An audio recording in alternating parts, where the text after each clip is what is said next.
You're listening to the Monday Night Community Show with Daniel on BRFM. This is the Daniel Monday Night Community Show on demand through YouTube. Thank you very much for choosing to listen to us through this method. If you'd like to keep up to date with when I add new interviews, then subscribe to this channel. This is BRFM 95.6, the Isle of Sheppey's very own community radio station. I'm Daniel, this is the Monday Night Community Show, and now it's time to hear some interviews I did when I was out and about, and I was at the launch of Kent Design at Lestrade Academy, a newly built academy, and I firstly caught up with Sterling Prize winning architect Professor Will Alsop. I then went on to speak to the head of the School of Architecture at the UCA in Canterbury. We're going to start off by hearing the interview I did with Will. We started off by talking a little bit about Kent, and this is what he had to say when I spoke to him when I was out and about. My name's Will Alsop, and I'm here in Strood, having just given a very enjoyable, from my point of view, talk to a whole bunch of people. I know Kent, and I don't know Kent. Normally I go to East Anglia when I go somewhere. I live in London, but I'm a professor at the University of Creative Arts, so I'm getting to know Kent. Yeah. So I'm a Kent virgin. But certainly what I know of Chatham and all the Medway towns and that area is usually I'm passing by them. Right. And I never really think of sort of stopping in a way. Now, there's a good question, because I know there's some very good things in many of those places and worth stopping at. And so it's a bit like the University of the Creative Arts in Canterbury. It's wonderful things going on, but you don't tell the rest of the world about it. So you're missing an opportunity, yeah, I think. So first you have to say, this is a good place, and then you have to make it really good. And how do you do that? Well, architecture can certainly play a big role in that, as indeed art can play a role. I'm sure it is playing a role, but you keep it to yourselves. So I assume you feel then that this debate and talk went well then? I was happy with it, but you should ask the audience, not me. But no, I do quite a lot of this, and you can always tell when the audience are engaged, and they felt a good audience to me tonight.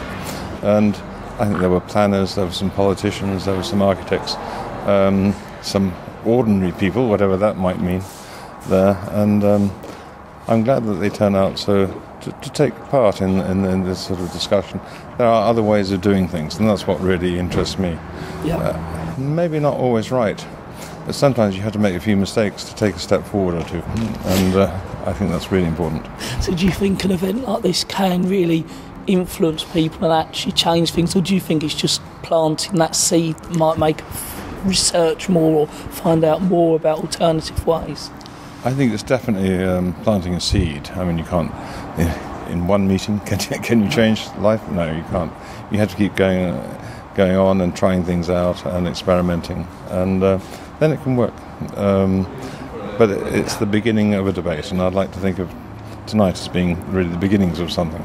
Yeah.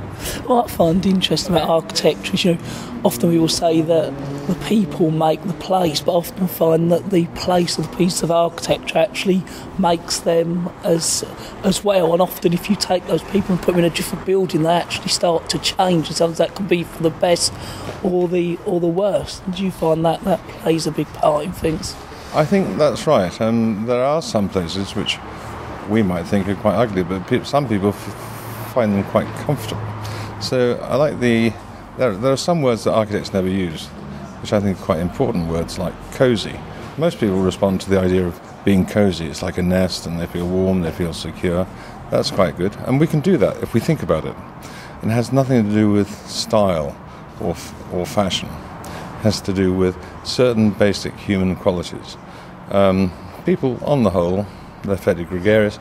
They like to talk, they like to relax, they like to just talk about nothing at all. They enjoy each other's company. How do we create a place like that? Then there are other places which I think which are sadly going, particularly in larger cities, of a place, a very comfortable bench under a tree where you can sit and do nothing. It seems to me that society has evolved in such a way that we feel guilty if we're doing nothing, but doing nothing is really quite a special art. Thank you very much for taking the time to speak to me. My pleasure, thank you. So firstly, if you'd be able to introduce yourself, that would be good.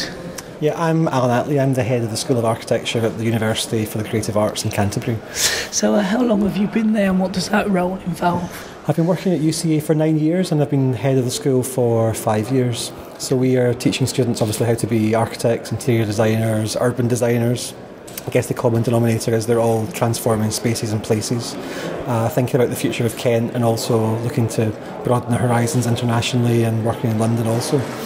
So what are your links then with Kent Design and Design South East? Well, we work quite a lot with Design South East on events, mainly through Kent Design, so we're able to host events. Our students take part in events, help out with filming, also take part in the debates and the discussion about the future of Kent. But we're also able to contribute to the programme by adding some of our expertise. Some of our academic teaching staff will be involved in some of the events, delivering talks and training as well.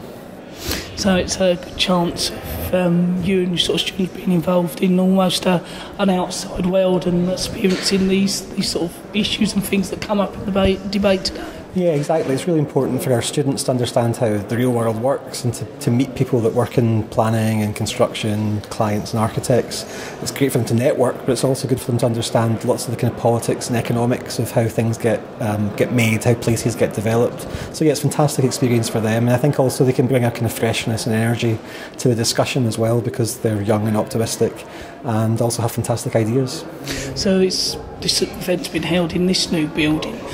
Do you get involved in new buildings to give your students experience like this sort of building when it was being built and planned? Yeah, well the Student Academy is co-sponsored by the university along with Medway Council, so we were involved in procuring the building, working with the architects and the local authority on its design and development, and our students had chances to visit the construction site to understand how a building like this gets made, and they're also involved now that the building's been made, working with the pupils here, and we run architecture workshops, other kind of art and design workshops through the university to help the students here understand what opportunities might be at the university and more widely in art and design. So, but it's great to see the building now finally finished and being used for something like this. Yeah, it's a fantastic asset for Stroud, and that was one of the real vision statements when the school academy was being developed, which was that it would be a place for the community, it would be a place for business and enterprise activities. There's sports facilities that people can use out of hours as well. So more than just being a place for kind of 9 o'clock until 3 o'clock, it's a place for the community throughout the day. Well, thank you very much for telling us a bit about yourself.